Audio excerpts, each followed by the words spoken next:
لأول مرة في تاريخ كأس إفريقيا المغرب غادي تفرض الفيزا على جميع الجماهير اللي غادي تجي للمغرب في 2025 لمشاهدة مباريات كأس الأمم الإفريقية. غادي تكون واحد المنصة للاسم ديالها يلا، فأي شخص من أي دولة بغى يدخل المغرب ولا يدخل يتفرج في شي مباراة في كأس إفريقيا فلازم تكون عنده هاد التأشيرة للاسم ديالها يلا. وهاد التأشيرة كانت في مونديال قطر 2022 وكان الاسم ديالها هي. ففي هاد الفيديو غادي نتعرفوا على شنو هما الشروط باش انك تحصل على بطاقة هي، وشنو العلاقة ديال هاد القضية مع الجزائر. فقبل ما نبداو ما تنساش واحد لايك وسبسكرايب. نبداو على بركة الله. السؤال اللي كيطرح نفسه دابا، شنو هما الشروط باش المشجعين الأجانب يجيو المغرب ويستطيعوا انهم يحضروا لمباريات كاس افريقيا؟ غادي نجاوبوا على هذا السؤال. فالشروط هي سهله جدا، انك تحصل على هذه التاشيره، تشري تذكره الحضور الى المباراه، يكون عندك حجز للفندق اللي غادي تجلس فيه، من بعد كتفتح حساب في هذه المنصه وكتقدم طلب مرفق بالتذكره ديال المباراه او المباريات، وكتقدم ايضا الحجز الفندقي اللي طلبتيه. وبعد معالجه الطلب فغادي تخرج لك الفيزا او التاشيره ديال يلا. وهاد التاشيره غادي تكون ضروريه لجميع الحاضرين او الجمهور اللي غادي يكون في المغرب. ففي المطار غادي تعطيها لهم باش يسمحوا لك انك تدخل.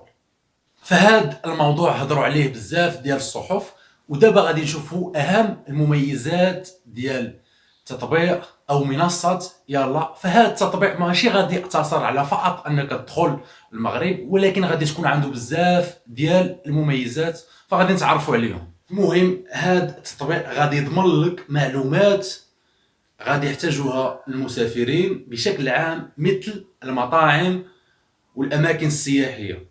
وهذا غادي يكون مستجد في تاريخ كأس الأمم الإفريقية، بحيث أنه لأول مرة غادي تستخدم بطاقة الفان اي دي. مباريات كأس إفريقيا غادي يكونوا في المدن التالية اللي هما أكادير، الدار البيضاء، فاس، مراكش، الرباط وطنجة. المهم هاد المنصة غادي توفر بزاف ديال المميزات للناس الأجانب، مثلا المطاعم، التنقلات، غادي يكون ديك الشيء كامل منظم. ومن الجانب الامني فالسلطات المغربيه غادي تكون عارفه جميع المشجعين الاجانب اللي غادي يجيو المغرب من اجل مشاهده مباريات كاس افريقيا. غادي نشوفوا بعض الفيديوهات اللي عندهم علاقه بهذا الموضوع. قد بيها القجع والله تمقود. الشي القجع واعر بزاف، كيعصر ليا بنادم، كيعجبني في بنادم.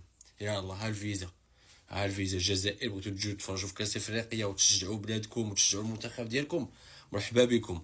ولكن الفيزا الالكترونيه يا عمي، ها الفيزا. بالنسبه لهذا الموضوع فلا علاقه مع الجزائر، فهاد الفيزا غادي تفرض على جميع الدول. وماشي غادي يكون باش مابقاش فيكم الحال داك السم ديالكم. لا هذا توينا فيزا، درنا لكم فيزا.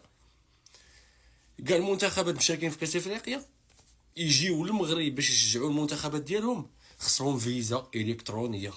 واحد اب سميتها يلاه، غيدخل بنادم غيكونفيرمي لي زانفورماسيون ديالو كاملين، باسبور، ريزيرفاسيون ديال لوطيل، يقطع التيكيت ديال الماتشات. ماشي غتجي وتدخل. هادي واعره، هادي انا متفق معاهم 100%. علاش؟ واش اي واحد غيجي من ولا يجي يدخل يتفرج ليك انت في بلادك؟ باش عرفتي انت هذا جي بغى يدير لك الفوضى، بغى يدير لك الفتنه، بغى يدير لك السيبه، جاي غيدابز.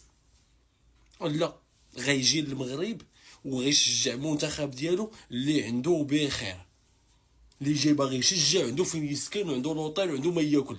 ماشي تجي وبقى تجقر اخويا انا خاوا شي ديال بتي بان، ولد عمي حنايا خاوا اعطيني شي ربع. لا، بليزي كوتو الخيط وكاسيطه ديال بلال، بقى في بلادك من الاخر. هذا قال لك غيجي للمغرب يتفرج في كاس افريقيا بالزواج الفرنسي، ما يحتاجش هو الفيزا. هذا كيقصد الجواز حتى اللغه ما عندوش، مستعمر فكري وجسدي ولغوي. هذاك الجواز اللي كتفتخر به خاصك تموت. الجواز اللي كدوي عليه نتايا تعذبات فيه ناس وتكرفصات وما خصك كاع تفتخر به.